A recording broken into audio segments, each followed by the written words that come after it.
You know how sometimes you have those movies that objectively, they're not a good movie, but you like them anyway. They do something for you. And the movie I'm going to talk about was set with a string of historic events that made it impossible to succeed. But even if it wasn't a big hit at the box office, I hardly know anybody of my generation that hasn't seen this movie. So it was a hit in some ways. It became a hit in the rental market. The movie that I am talking about is the 1986 movie Space Camp. And if you don't know, hello, my name is Stacia, and I am just a person on the internet that likes to talk about movies. And Space Camp is one of those mid-80s kids adventure movies.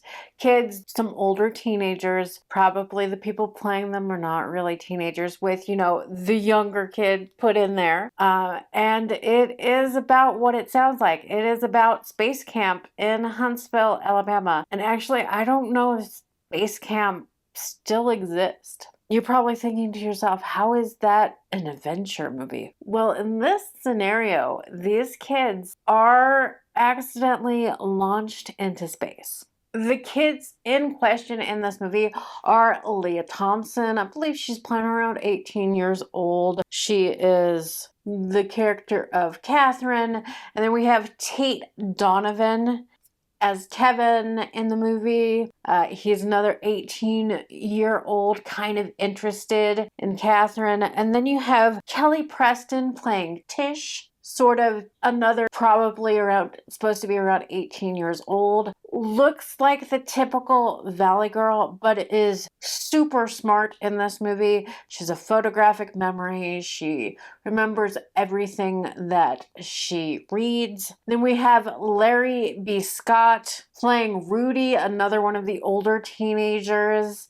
And yes, he is Lamar from Revenge of the Nerds. And then the one playing the younger kid, I think he's supposed to be around 12 in this movie, playing the role of Max, is Joaquin Phoenix.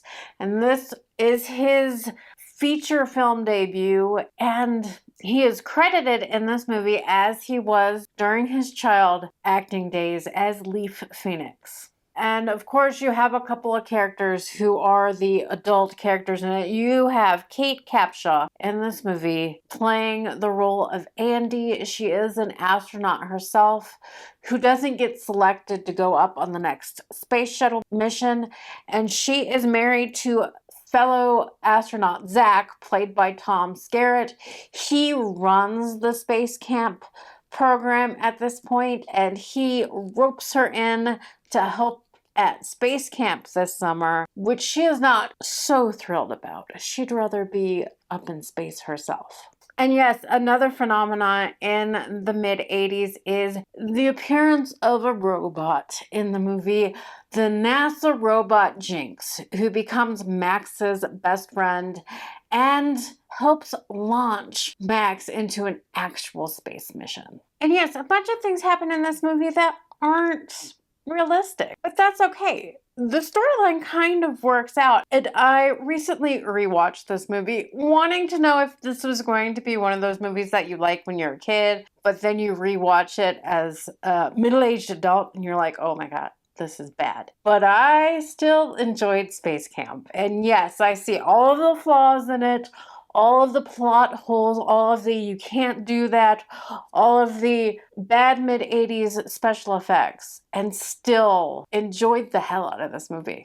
So we all have those movies without explanation that we are going to love. And then there's going to be certain ones that you rewatch when you're older that you're like, I'll chalk it up to being a kid. But like I said, I rewatched this one and still thoroughly enjoyed it. So what is that mid-80s event that kind of sank this movie at the box office also? Well, of course, it's 1986, and this is supposed to be released in early 86. And what happened in January of that year? The Challenger explosion. So you can't really release a movie in early 1986 about a space shuttle near disaster.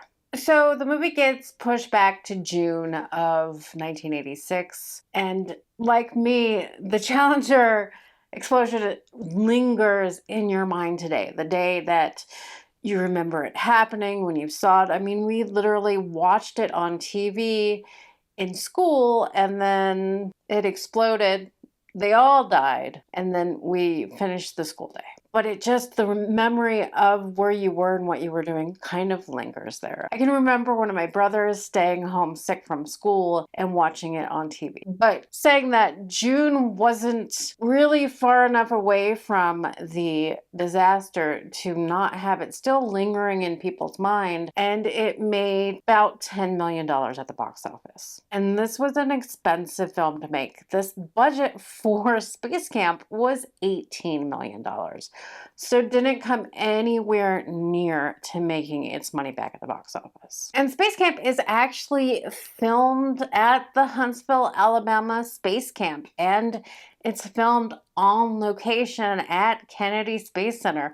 They had lots of coordination of, you know, NASA and the government to make this movie. It had the makings of being a hit kids film at the box office. But with the Challenger happening, there was no chance of it succeeding until the home rental market. And to make it worse, in the movie, they were launched into space because of Jinx the Robot making it happen. But the way that they made it happen was a malfunction in the solid rocket booster, which is part of what happened to the Challenger. I mean, the interiors of this movie where they shot on the space shuttle is an actual space shuttle. It's the Space Shuttle Atlantis. It was filmed in the Atlantis simulator at Real Space Camp in Huntsville, Alabama. And besides it being a marketing nightmare after the Challenger disaster happened, it was also a filming nightmare from what I hear. There was multiple delays in filming. A film that was scheduled to take 2 months to film ended up taking 6 months. This was not a critical success either, but one of the legacies of Space Camp is, besides that it wasn't a hit, but all of us of my generation have seen this movie. Lea Thompson in 2012 told the AV Club, she quotes, "I've had a lot of people come up to me and say that they became physicists or inventors, how much they love that movie and how it inspired them." So if you've seen Space Camp, tell me what your memories of watching that. Are you like me who first saw it on home video? I wasn't one of the people at the box office that saw Space Camp there. I don't even think it was released where I was because I grew up in Europe and I don't remember it being in the movie theaters there. It's a uniquely American movie. So tell me your memories of the movie Space Camp. But again, my name is Stacia, and if you love movies as much as I do, consider subscribing to the channel. Like I said, I'm just a girl out here on the internet, my little corner of the internet where I like to talk about movies. And if that's something you would like, subscribe.